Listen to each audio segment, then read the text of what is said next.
आज की ये कहानी भारत की राजधानी दिल्ली की है। दिल्ली के छावला थाना क्षेत्र में एक नाला है, नजफगढ़ नाला। इसी नाले में 15 मार्च 2025 को एक महिला की लाश मिलती है। आसपास के लोगों की नज़र जब इस लाश पर पड़ती है तो वो फौरन इसकी इत्तला छावला थाने में देते हैं, जिसके बाद छावला थाने की एक पुलिस की टीम मौके पर पहुंचती है, बॉडी को अपने कब्जे में लेकर पोस्टमार्टम के लिए भेजती है। जो उस लाश की कंडीशन थी वो कुछ इस तरीके से थी कि लाश के ऊपर कपड़े लपेटे गए थे और उसके अलावा लोहे के तार से उसे बांधा गया था। पुलिस की टीम उस जगह पर लोगों से पूछताछ भी करती है, लेकिन कोई भी शख्स ना तो किसी को इस लाश को वहाँ देखते हुए देखता है और ना ही किसी को ये मालूम होता है कि आखिर ये महिला है कौन। पुलिस की टीम अब इसके बारे में पता लगाने की कोशिश करती है, आसपास के तमाम सीसीटीवी फुटेज को देखने की कोशिश करती है, लेकिन कोई भी फुटेज ऐसी सामने नहीं आती जिसमें किसी को लाश को कहीं पर लेकर जाते हुए देखा गया हो। पुलिस की टीम अब तमाम आसपास के थानों में जो भी इस तरीके की महिला की गुमशुदगी की रिपोर्ट होती उसे तलाशने की कोशिश करती, लेकिन काफ़ी मेहनत के बाद भी कोई ऐसा मामला पुलिस के सामने नहीं आता। लेकिन उसके बाद फिर आला अफसरान के द्वारा एक टीम गठित की जाती है। जो उस इलाके के एसपी होते हैं वो उस टीम को लीड करते हैं। वो इस केस को सॉल्व करने की कोशिश करते हैं कि आखिर ये महिला है कौन।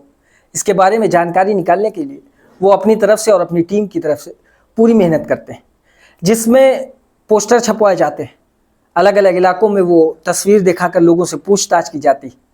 आसपास के तमाम जितने भी सटे हुए प्रदेश होते वहाँ पर इसकी जानकारी पहुँचाई जाती है।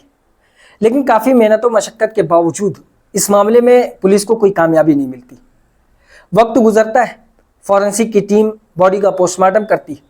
पोस्टमार्टम में जो मौत का कारण निकल कर सामने आता है वो गला घोटने का होता है, यानी दम घुटने की वजह से उस महिला की मौत हुई थी और उसके गले पर निशान थे, जिससे ये साफ जाहिर हो रहा था कि इस महिला की हत्या की गई है।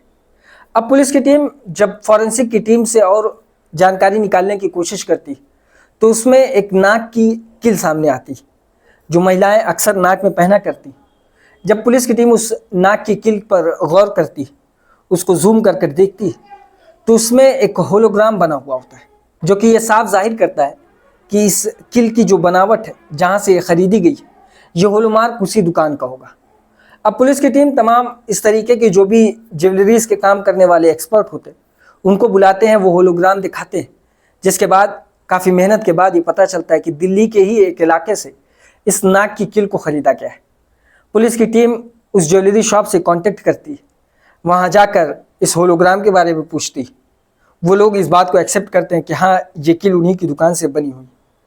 जिसके बाद पुलिस की टीम जब इसका रिकॉर्ड मांगती है तो उसमें बहुत सारे फाइल ऊपर नीचे किए जाते हैं, पुराने रिकॉर्ड निकाले जाते हैं। जब पुराने रिकॉर्ड निकाले जाते हैं तो उसमें एक रसीद मिलती है। जब उस रसीद को देखा जाता है तो उसमें ये पता चलता है कि इस किल को ख़रीदने वाली एक महिला है जिसका नाम सीमा सिंह है। पुलिस की टीम अब इसके बारे में जानकारी निकालती है तो पता चलता है कि दिल्ली के ही छावला इलाके में एक मशहूर बिजनेसमैन है, जो कि उनका प्रॉपर्टी का काम है, जिनका नाम अनिल कुमार है। अनिल कुमार की पत्नी सीमा सिंह ने इस किल को ख़रीदा था। जिसके बाद उनके एड्रेस पर जाया जाता है, वहाँ पूछताछ की जाती है। जब परिवार के लोगों को ये पता चलता है तो परिवार में कोहराम मच जाता है। जो महिला थी सीमा सिंह, उसके परिवार के लोग इकट्ठा होते हैं। लड़की की माँ यानी उस महिला की माँ और बहन से पूछताछ की जाती है। पूछताछ में उसने बताया कि आखिरी मरतबा उनकी बात उनकी बेटी से 11 मार्च 2025 को हुई थी। उसके बाद से जब भी वो अपनी बहन या अपनी बेटी से कांटेक्ट करने की कोशिश करते हैं तो उनका मोबाइल स्विच ऑफ आता है और उसके पति से बात करने पे ये पता चलता है, अक्सर वो ये कहते हैं कि वो सो रही है या फिर कुछ वक्त के बाद वो दूसरा बहाना बनाते हैं। तो हमें उसी वक्त शक हुआ था, लेकिन उसकी सीरियसनेस को हम लोग इस तरीके से नहीं समझ पाए थे।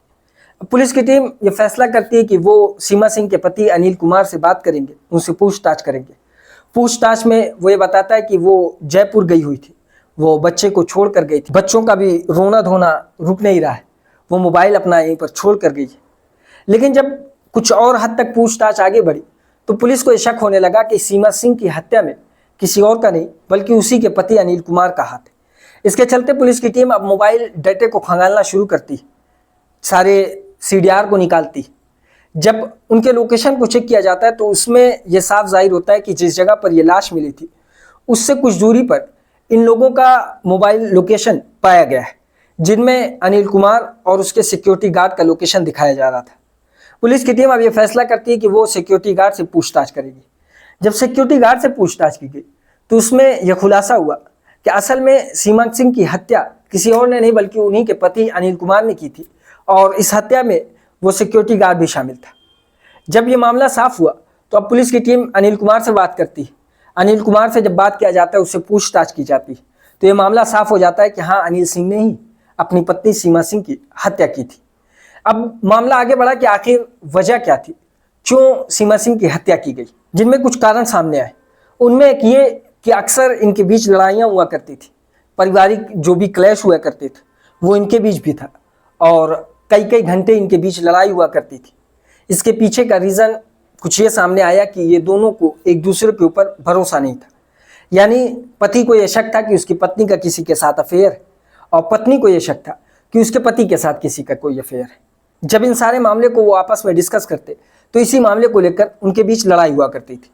इसी के चलते अनिल कुमार ने यह फैसला किया कि वो अपनी पत्नी को अपने रास्ते से हटा देगा। जिसके बाद 11 मार्च की वो रात थी जब अनिल कुमार और उसके सिक्योरिटी गार्ड ने मिलकर सीमा सिंह की हत्या की, और हत्या करने के बाद उसे कपड़े में लपेटकर उसके शरीर को तार से बांधकर नजफगढ़ के नाले में लेकर जाकर फेंक दिया। जिसके बाद 15 मार्च को पुलिस को यह खबर मिलती है कि नजफगढ़ के नाले में एक लाश मिली। पुलिस की टीम उसे रिकवर करती है, और उसके बाद फिर तफ्तीश के बाद ये निचोड़ निकल कर सामने आता है कि कातिल कोई और नहीं बल्कि उसी का पति अनिल कुमार है। यदि आज की कहानी इसी तरह की और कहानी सुनने के लिए हमारे इस वीडियो को लाइक करें, हमारे चैनल को सब्सक्राइब करें और बेल आइकन को जरूर दबाएं।